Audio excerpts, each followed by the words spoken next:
ओम शांति। सुनते हैं 18 जून 77 के अव्यक्त बाप दादा के मधुर महावाक्य। आज की अव्यक्त वाणी का टाइटल है योग की पावरफुल स्टेज कैसे बने। आज की मुरली में बाबा ने अंतिम संपूर्ण स्टेज क्या होगी, साथ साथ मेजॉरिटी आत्माएं कौन सी सब्जेक्ट में कमजोर नजर आती हैं। तीसरा, विश्व के राज्य का कंट्रोल कौन कर पाएंगे। और फोर्थ क्वेश्चन, ब्राह्मण जीवन का विशेष आधार क्या है। अब सुनते हैं 18 जून 77 की मुरली। योग की पावरफुल स्टेज कैसे बने। रूहानी मिलन मनाने के लिए वरदान भूमि पर आए हो। रूहानी मिलन वाणी से परे स्थिति में स्थित होने से होता है, व वाणी द्वारा होता है। वाणी से परे स्थिति प्रिय लगती है, व वाणी में आने की स्थिति प्रिय लगती है।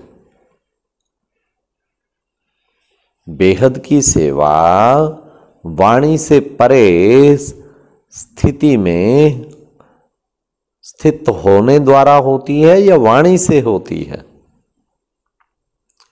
अंतिम संपूर्ण स्टेज जिसमें सर्वशक्तियों से संपन्न मास्टर सर्वशक्तिवान मास्टर नॉलेजफुल की स्थिति प्रैक्टिकल रूप में होती है।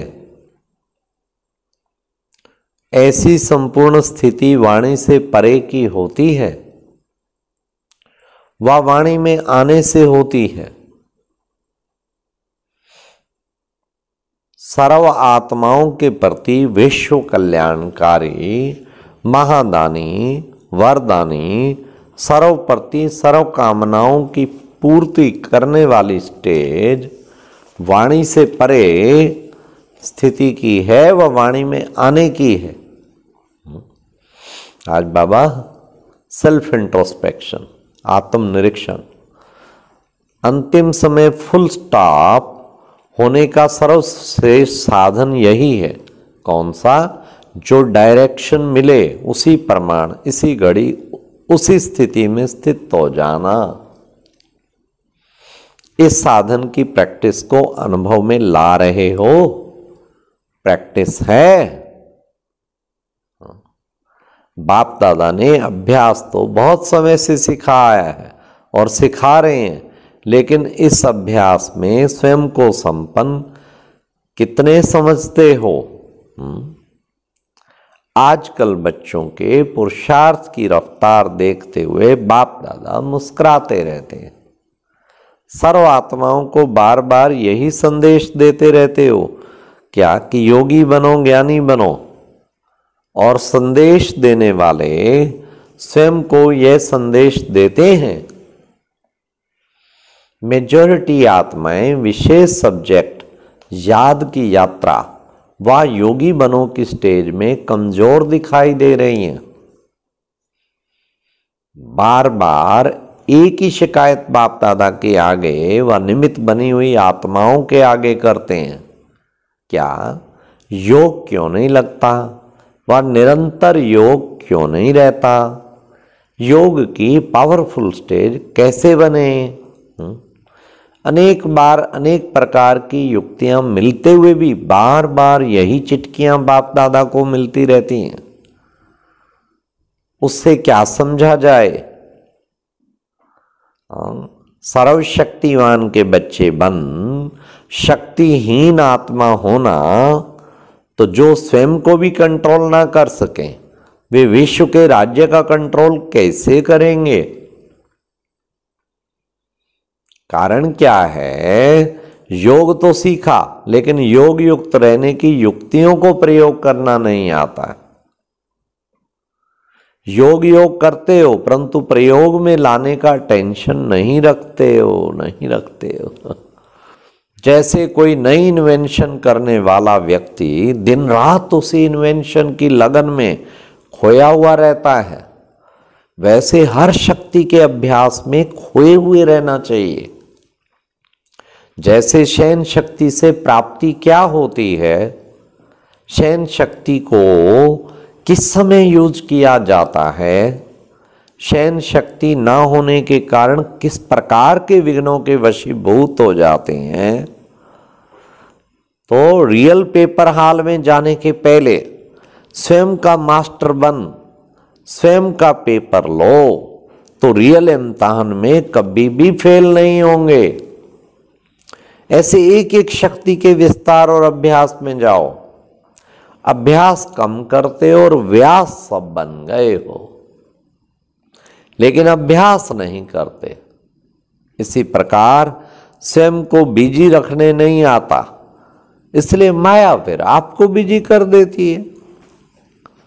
अगर सदा अभ्यास में बिजी रहो तो व्यर्थ संकल्पों की कंप्लेन भी समाप्त हो जाएगी और साथ साथ आपके अभ्यास में रहने का प्रभाव आपके चेहरे से दिखाई दे। बाबा ने कहा अंतर्मुखी सदा हर्षित मुखी दिखाई देंगे। योग की मुख्य विशेषताएं सहज योग है, कर्म योग है, राज योग है, निरंतर योग है, परमात्म योग है। जो वर्णन करते हो वे सब बातें स्वयं के अभ्यास में लाए हो। सहज योग क्यों नहीं कहा जाता, क्यों कहा जाता है, इसका स्पष्टीकरण अच्छी तरह से जानते हो। वह अभ्यास में भी लाया है। अगर सिर्फ नॉलेजफुल हो तो अभ्यास में लाओ और सर्व विशेषताओं का अभ्यास चाहिए, तब संपूर्ण योगी बन सकेंगे। सहज योग का अभ्यास है और राजयोग का नहीं, तो फुल पास नहीं हो सकेंगे। इसलिए हर योग की विशेषता का, हर शक्ति का और हर एक ज्ञान की मुख्य पॉइंट का अभ्यास करो। यही कमी होने के कारण मेजॉरिटी कमजोर बन जाते हैं। वैसे अभ्यास की कमी के कारण कमजोर आत्मा बन जाते हैं। अभ्यासी आत्मा, लगन में मगन रहने वाली आत्मा के सामने किसी भी प्रकार का विघ्न सामने नहीं आता।